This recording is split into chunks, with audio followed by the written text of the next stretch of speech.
as county attorney, what would be your top priorities? Sure. The priorities of the county attorney's office ought to be in this moment to get rid of the corruption that we've seen in the office that treats some individuals differently than others and give special deals to the wealthy, the powerful, and the well-connected. Secondarily, this office ought to be getting at the root cause of harm in our community, which means a real commitment to treating mental health, addiction, and gun violence as the public health epidemics that they are. Not only will save us money, but will keep the entire community safer. And then last, we need a county attorney who is going to stay out of our bedrooms, out of our bodies, and out of our doctors' offices.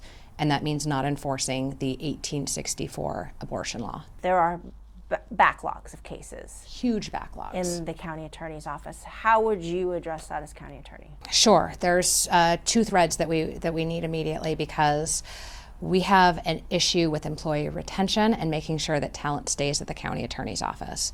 The people who know this leadership regime the most are voting with their feet and are leaving the office.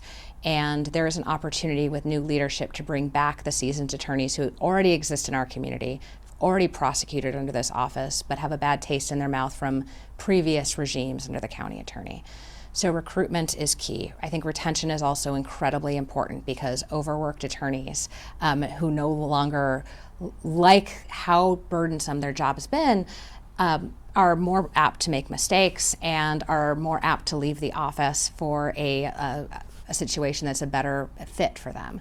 So making sure that county attorneys have flexible work environments, and what we continually hear from the office employees is that there's not enough being done in a hybrid work situation so that they can stay. I think it's also really important to make sure that we're not blowing any of the statute of limitations on these cases too, because that has been a perpetual worry even before the 180 cases were dropped because of statute of limitations issues. And so we have a plan for how we're going to deal with the backlog that not only saves the court its time and energy, but also preserves the due process rights of the defendants. How would you handle officer-involved shooting cases differently and get rid of the backlog in looking at whether officers should be held criminally responsible for a shooting? So this office has been traditionally distrusted by the community for this very issue, its failure to be transparent in how it handles these cases. And that's something that we can improve if we have a reform-minded county attorney. One of my campaign pledges is that we have an independent unit for police use of force. And that means that we have prosecutors who are separate from the chain of command, who are not working their everyday run-of-the-mill cases that charge them with working with law enforcement as their chief witnesses, because it is nearly impossible to escape that inherent conflict of interest of working with officers day in and day out and then holding them accountable. So I believe that we need an independent unit. There have been other jurisdictions that have done this and have done this incredibly effectively, that are transparent, that are community involved, and that are forward facing. And then the other issue that we need to resolve head on is the lack of transparency into when these decisions are released, because it has been the history and practice of this office to release those decisions at 4 p.m. on a Friday to be out of the news cycle, release those decisions between Christmas and New Year so that they're missed in the holiday shuffle. And I never want constituents to guess when a case decision and a charging decision will be released. There were other cases that were problematic in overcharging, or in how evidence was presented, or how exculpatory evidence was not presented. So as county attorney, how far back do you go? How do you address cases that have even entered their final disposition that may have had some prosecutorial misconduct? Yeah, I mean, 3 things that we can do immediately. First, when you have a prosecutor as problematic as April Sponsel was, and as the reporting has shined a light on how she was a creature of the culture of this office, like that it was not accidental. This is the way the system has been functioning for a while. And when we see those sorts of prosecutors, it seems to me that proactively taking a look at all of those prior cases would be something that would be in the public interest. As county attorney, is there anything that you can do about the abortion law? Sure. So your county attorney goes to work every single day and only pursues those cases that are in the interest of justice. In fact, that's all the ethical rules allow. And when we look at a law that is as old as that one, that is as unjust as that one, that is as unlikely to produce convictions as that one, the answer from the outset has to be no, pursuing cases under the 1864 abortion law is not in the interest of justice.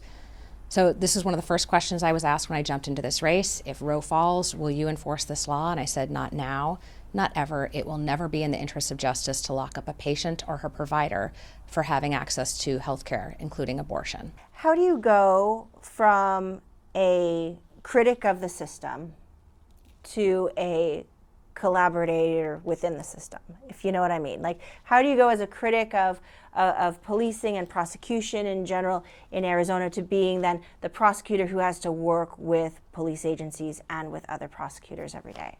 No, it's so much more than that, because it's not a grievance politics situation. It's a real hope and knowledge that Arizona can and should do better. And it's moving forward with community that we're going to get there. So I don't view it as, even though there are good criticisms that need to be lodged at the system, I'm in this fight not to continue to launch those criticisms, but to actively work to make it better using evidence-based policies that we know have succeeded elsewhere. MCAO has a reputation right now that is not good. How do you turn it around? That is such a good question, because you're absolutely right. There have been decades of mismanagement in the office, and the answer is not more of the same.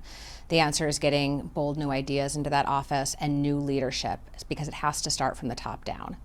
So what that looks like is having new leadership of some of these more problematic bureaus. This means actual real accountability when prosecutors commit misconduct, like lying to a grand jury or deceiving them about the evidence. It means that we move forward listening to the community rather than working against them, especially when it comes to community demands like greater access to treatment and starting to treat mental health as the public health crisis that it is. It is going to take a lot of work, because this has become a culture in that office of overcharging and pursuing convictions rather than pursuing justice. But we need to be able to change the mindset if we're going to move forward in a way that takes us out of the 5th largest incarcerator in the country and 8th largest in the world.